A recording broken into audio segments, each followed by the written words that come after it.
პროგრამის გადაიღეს საქართველოში ფარგლებში კიდევ ერთი ფილმის გადაღებები მიმდინარეობს. ფილმში, რომელსაც ინდოელები ქართველი კოლეგების დახმარებით იღებენ, მოქმედება ძველ დროში ვითარდება, სადაც ერთმანეთს ბერძნები და ინდოელები ებრძვიან. ფილმის მასიურ სცენებში ორასამდე ადგილობრივი იღებს მონაწილეობას, მთავარი როლი კი საქართველოს რაგბის ნაკრების წევრს დავით მანუჩაროვს ხვდა წილად. სად მიმდინარეობს ისტორიული ფილმის გადაღებები და რამდენი პროექტის განხორციელება იგეგმება წელს. ერთი დღე ინდურ-ქართული ფილმის გადასაღებ მოედანზე. ორი დაპირისპირებული მხარე და ბრძოლა გამარჯვებისათვის. ინდურ-ბერძნული შეტაკება მაყურებლისათვის გუდაურში ცოცხლდება. გაუტამი პუტრას სატაკარნი, ასე ქვია ინდოელ მეფეს და ფილმს, რომლის გადაღებებიც ორი კვირის წინ საქართველოში დაიწყო. პროექტ გადაიღეს საქართველოს ფარგლებში ქვეყანას 100-მდე ინდოელი სტუმრობს. ისტორიულ დრამაზე უცხოელებთან ერთად ქართველებიც მუშაობენ.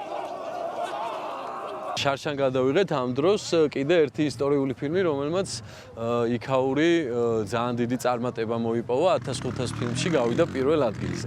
იმის მერე გვიკავშირდებიან და მეორე ჩამოვიდნენ. ეხლა და გვირდებიან, რომ ზამთარში კიდე უნდა ჩამოვიდნენ, გადაიღონ რაღაც ახალი კარგი პროექტი უნდა ჩამოიტანონ. ეს არის ისტორიული დრამა, რომელიც ინდოეთის ერთ-ერთ მეფეზე გვიამბობს.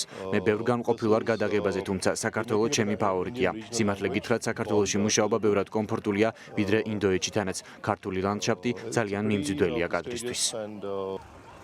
ფილმში, რომელიც საბრძოლო ხელოვნების ამსახველი კადრებით იქნება დატვირთული, ბერძენ პრინცესას ირანელი გოგონა განასახიერებს. მეფის როლს კი ქართველი პროფესიით მორაგბე დავით მანუჩაროვი მოირგებს. საქართველოს შემდეგ მთავარი როლის შემსრულებლისათვის გადასაღები მოედანი ინდოეთში მოეწყობა.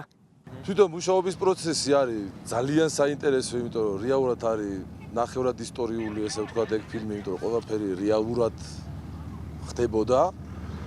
და ამავე პროცესში გაირკვა, რომ მე მივდივარ ინდოეთში გადამღებ ჯგუფთან ერთად, რაღაც კადრები არის, რაც საჭირო არის იქ გადასაღებად. I'm originally from Iran. წარმოშობით ირანიდან ვარ. 2 წელია ვცხოვრობ და ვმუშაობ ინდოეთში. ამ ისტორიულ დრამაში ბერძენი დედოფლის როლს ვასრულებ. საკმაოდ საინტერესო ფილმია. გირჩევთ რომ ნახოთ. თანაც საქართველოსშია გადაღებული. სხვათა შორის მე აქ უკვე მესამედ ვარ და ვგიჟდები თქვენს ბუნებაზე, სტუმართ მოყვარეობასა და კერძებზე. ეს კი ყაზბეგელი დავითია. ის მასიურ სცენაში 200 ადგილობრივთან ერთად მონაწილეობს.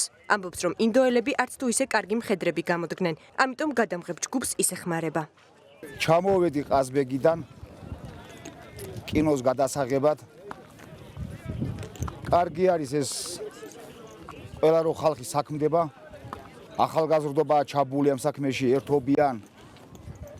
გაყავს დრო.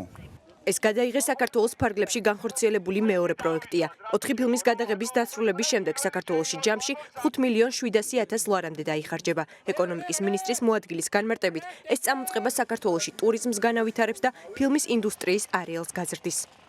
ეს დარგი არ არის მხოლოდ ესე რომ ვთქვათ კინოს დარგი, ამ დარგს აქვს ძალიან დიდი გადადინების ეფექტი და ძალიან დიდი სარგებელი მოაქვს ყველა სხვა დანარჩენ სექტორზე და ანვითარებს ძალიან ბევრ სერვისს, რომელიც თავისთავად ქმნის სამუშაო ადგილებს. კინოინდუსტრიის წახალისების მიზნით სახელმწიფო პროგრამას აწარმოეს საქართველოში 2016 წელს კიდევ ერთი გადაიღეს საქართველოში დაემატა. ამჟამად პროექტის ფარგლებში 2 ფილმს კახეთსა და გუდაურში იღებენ. ერთზე კი მუშაობა უახლოეს მომავალში დაიწყება.